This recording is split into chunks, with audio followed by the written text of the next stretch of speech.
Playing in the World Cup is every footballer's dream. Some people say that Messi can never be considered the best ever because he hasn't won the World Cup. But imagine if he never had a chance to win it because his country never qualified for the World Cup before.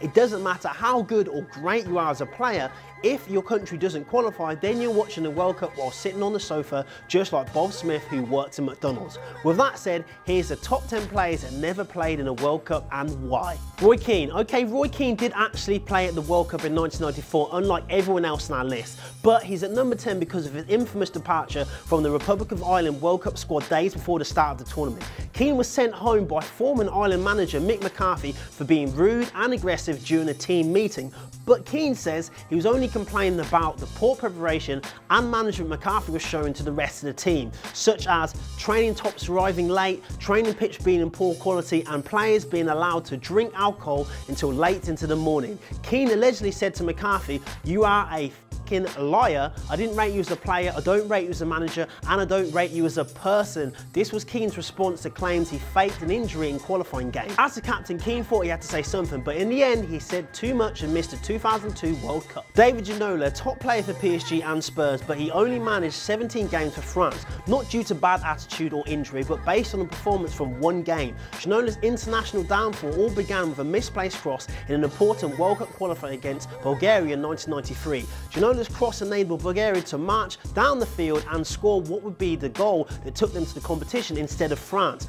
With 16 seconds left in normal time, everyone expected Gino to run down the clock, but instead he tried a cross that ended up being France's downfall. Gino was highly criticised for that play, especially by Gerard Houllier, the manager for France national team at the time. Houllier said he committed a crime against the team, and the French media called Gino the assassin of the French football. Houlier's successor also saw fit not to include Gino in future squads, so he never made it to the World Cup. Abedi Pele, more popularly known as Abedi Pele, features in our video on whether Mo Salah is the greatest African player ever. Abedi Pele is one of the African players who we think can actually lay claim to that title. He won the league and the Champions League with Marseille and the African Cup of Nations in 1982. However, Abedi has 3 sons, Jordan, Andre and Ibrahim. 2 of the brothers play for Swansea. However, unlike their father, each one of them has played for Ghana during the World Cup finals. So it's like father like son when it comes to skills, but not experiences. Sadly, the World Cup never got to see the African Pele lead his nation out to the World Cup finals. Duncan Edwards was part of the Manchester United Busby-based team that crashed and sadly died during the Munich plane crash in 1958.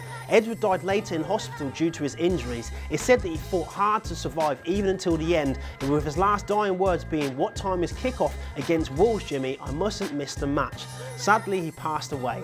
Edwards played primarily as a defensive midfielder, but he was capable in most positions. Some said he could have been the best footballer of all time. Edwards was highly regarded despite his young age. Among the many pieces of praise he received was from Sir Bobby Charlton, who said that he made him feel inferior, and Tom Doherty said he would have been the greatest player ever. The Munich air crash robbed the world the chance of seeing Edwards at the World Cup for England. Eric Cantona.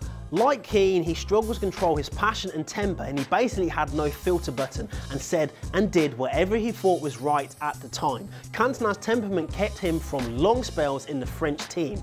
In September 1988, after being dropped from the national team, an angry Cantona referred to Michel as a bag of shit in a post-match TV interview, which led to his indefinite ban from international matches. France failed to qualify for the 1990 and 1994 World Cup, and in 1995 Cantona received a lengthy ban for a kung fu kick aimed at a Crystal Palace fan.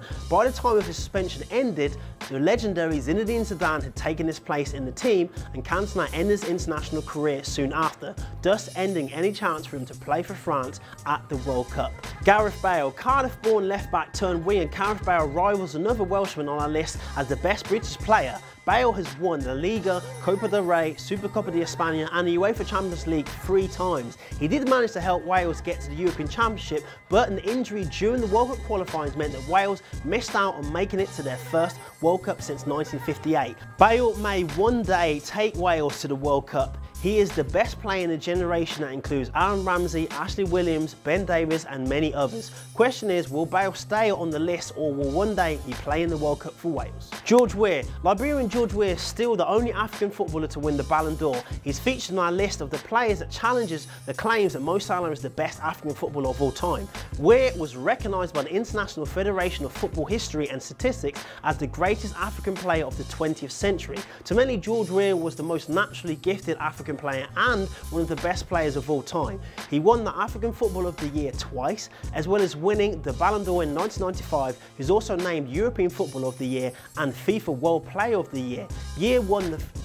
Weah won the French title with PSG and was top scorer in the Champions League that year, and at AC Milan in Italy, where Weah won 2 Serie A titles. Although Weah only played 2 seasons in the Premiership, he won the FA Cup with Chelsea even though he'd passed his prime. But he came from Liberia and despite his talents, he never managed to help his small nation reach the World Cup.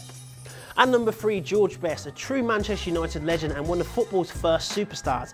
Best was the former European Footballer of the Year and played for his country 37 times and won the European Cup with Manchester United. Unfortunately, even George Best could not lead Northern Ireland to the World Cup finals. At his peak, he was as good as anyone, but by the time his country qualified for the finals in 1982, he was 36 years old and past his prime. Plus, his party life has started to catch up with him. Much like England's Paul Gascoigne, he was battled with alcoholism throughout his career. At number 2, Alfredo Di Stefano. Pele said Di Stefano was the best player he ever saw. He was nicknamed the Blonde Arrow. He won 5 European Cups of Real Madrid but never played at the World Cup despite representing 3 different countries at international level. He was playing for Argentina when they refused to enter the 1950 tournament. By 1954 he was playing for Colombia but was deemed ineligible by FIFA, and by 1958 he was a Spanish citizen but Spain failed to qualify, and when he did qualify in 1962 he was ruled out through injury. As a player, he was said to be like having 2 players in one. Defending, attacking, stopping goals, scoring goals, setting up goals with pace, vision and strength, and all with a fighting spirit. He was the total football before Ajax revolution in 1960. Di Stefano is said to be the revolutionary in European football, but he never got to show his talents on the world's biggest footballing stage. Before we get to number 1, here's an honourable mention for a young player that may never get to play at the World Cup. Bayer Leverkusen winger Leon Bailey is Jamaican born, so it's hard to imagine that Jamaica can qualify for another World Cup, but he's also wanted by England, so they're trying to get him to switch allegiances. With that said, download the Onefootball app for the latest football stories and news for your team. Number 1, Ryan Giggs is a United legend. Born in Cardiff, and he spent 2 years of his youth as a Manchester City player, but he joined Manchester United on his 14th birthday and ended his career with United. He guided them to 13 Premier League titles, 2 Champions League trophies and 4 FA Cup wins, as well as lots of other titles. He's arguably the most successful player to have played in the Premier League. However, despite making his debut for Wales in 1991 as a substitute against Germany, in his 16 years playing as a Welsh player, he failed to reach the European Cup or the World Cup. However, Giggs is now the Welsh manager, and no doubt he'll be looking to manage Wales to their first World Cup appearance since 1958. With that said, I've been Anton, and let me know any other top 10s you want us to do. Thanks for watching, please like and share. Peace.